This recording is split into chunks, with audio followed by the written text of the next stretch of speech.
এখন আল্লাহ সুবহানাহু ওয়া তাআলাকে আমরা মালিক বলি, সেই ক্ষেত্রে কোনো মানুষকে কি মালিক বলা যাবে কিনা? জি, ধন্যবাদ।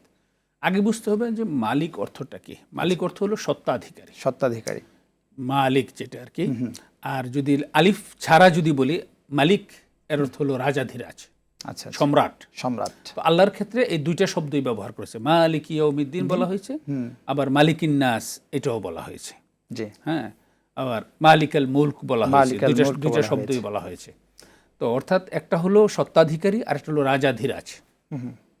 গোটা ইউনিভার্সের, গোটা সৃষ্টির সকল কিছুর চূড়ান্ত সত্ত্বাধিকারী হলেন আল্লাহ রাব্বুল আলামিন, এবং এর চূড়ান্ত রাজাধিরাজ বা সম্রাট হলেন আল্লাহ তাআলা, বাদশাহের বাদশাহ, সব কিছুর বাদশাহ। এই যে কনসেপ্ট, এই কনসেপ্টকে ধারণ করে এই চিন্তায় বা এই বিশ্বাসে আল্লাহর অন্য কোনো সৃষ্টিকে মালিক বলা যাবে না। আচ্ছা, আবার আল্লাহ তাআলা কি করেছেন, এই আল্লাহর সৃষ্টির মধ্যে এই মালিকানার জন্য সাময়িক মালিকানার মানে ন্যস্ত করেছেন। যেমন আমরা জিজ্ঞেস করি এই বাড়ির মালিককে, যে মোহাম্মদ সফরউদ্দিন। এই গাড়িটার মালিককে, অমুক। এই মালিক অর্থ হলো সাময়িক মালিকানা।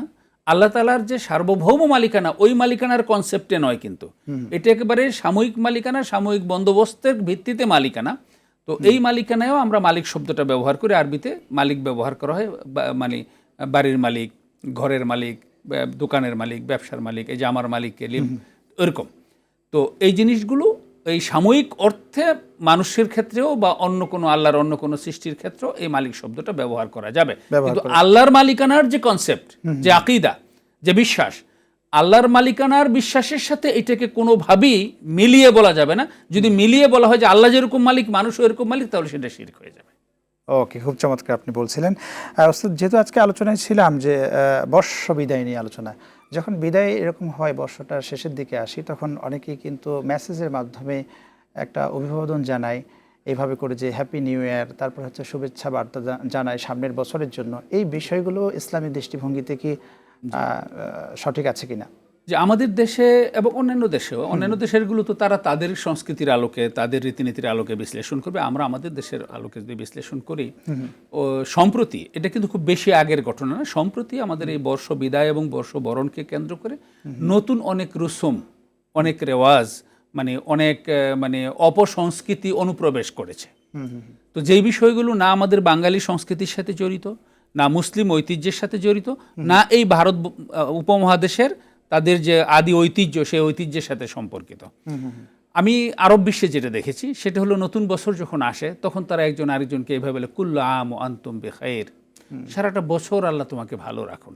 তো এই যে উইশ করা, মানুষের জন্য কল্যাণ কামনা করা, এটা অনেক ভালো। কেউ যদি এটা কল্যাণ কামনা করে, এটা খুব ভালো, কল্যাণ কামনা করতে পারে। কিন্তু কল্যাণ কামনার ক্ষেত্রে কিন্তু সেখানে ব্যাপারটাকে ন্যস্ত করতে হবে আল্লাহর কাছে। উদ্দেশ্যটা থাকতে হবে, উদ্দেশ্য যে আল্লাহ যেন তোমাকে সারা জীবন ভালো রাখে, আল্লাহ যেন তোমার কল্যাণ দান করে। এই জন্য আমার এক উস্তাদ, উনি বলতেন, দেখা হলে যে আচ্ছা ঠিক আছে আসি, হ্যাঁ ভালো থেকো, তো উনি বলতেন যে এই কথাটা বলো না তুমি, সে ভালো থাকার তো ক্ষমতা নেই, বলতে হবে যে আল্লাহ তোমাকে ভালো রাখো, ভালো রাখুন, আল্লাহ যেন তোমাকে ভালো রাখেন, এরকম আর কি।